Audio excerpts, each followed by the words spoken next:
Hey everyone, welcome to the Everyday Human Podcast. My name is Easton Taverna.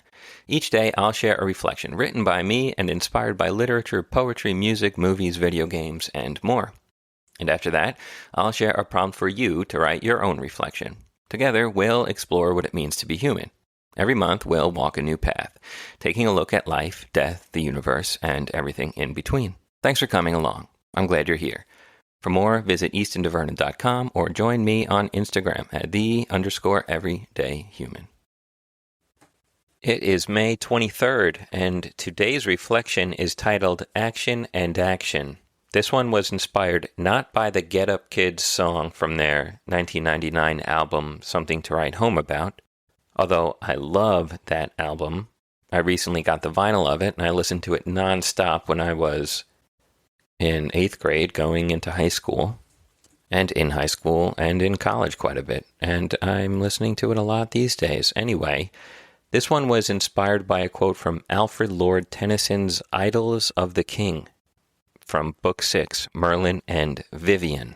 Tennyson was an English poet born in 1809. He died in 1892 at the age of 83. He was the most famous English poet of the Victorian era and served as the official poet laureate for over 40 years. Queen Victoria very much admired his work and actually wrote in her diary that she was much soothed and pleased by reading some of his work. And after 1 or 2 times meeting him, she described him as very peculiar looking, tall, dark, with a fine head, long black flowing hair, and a beard. Oddly dressed, but there is no affectation about him. So that's not a bad way to be described, I guess. If you don't mind being called peculiar looking and oddly dressed, I wouldn't mind that. I think it's the no affectation about him. That's important. He's coming through as authentic, even in the presence of the Queen. So Idylls of the King, or Idylls, I'm not sure. I've heard it pronounced both ways, is a narrative poem which retells the legend of King Arthur, detailing the rise of the king, the Round Table, and, of course, the eventual tragic downfall. All right, so it's a short quote today, but it's a good one, and it goes like this. Who are wise in love, love most, say least. All right, and here is my reflection. You've heard it 1,000 times before. Actions speak louder than words. And so, too, is it true with love.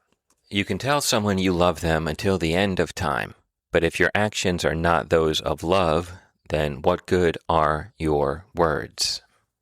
As a child, my father would return home from a bender, alcohol on his breath, and kneel at our bedsides while we slept.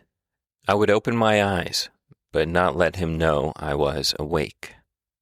He'd almost be crying as he told us he would stop, that he would never do it again, that he wouldn't leave us alone anymore. A month would go by, and the cycle would repeat. My brother, sister, and I soon learned that words were hollow. Tell your people you love them, yes, always. But more than that, you must show them. And that's it for today's reflection. A short reflection for a short quote. So don't just say it, do it. And now it is time for your reflection question. How do I show my love? What do my actions show about me? All right. That's it for today, May 23rd. I'll be back tomorrow, May 24th, with another reflection. Have a good one, and take care.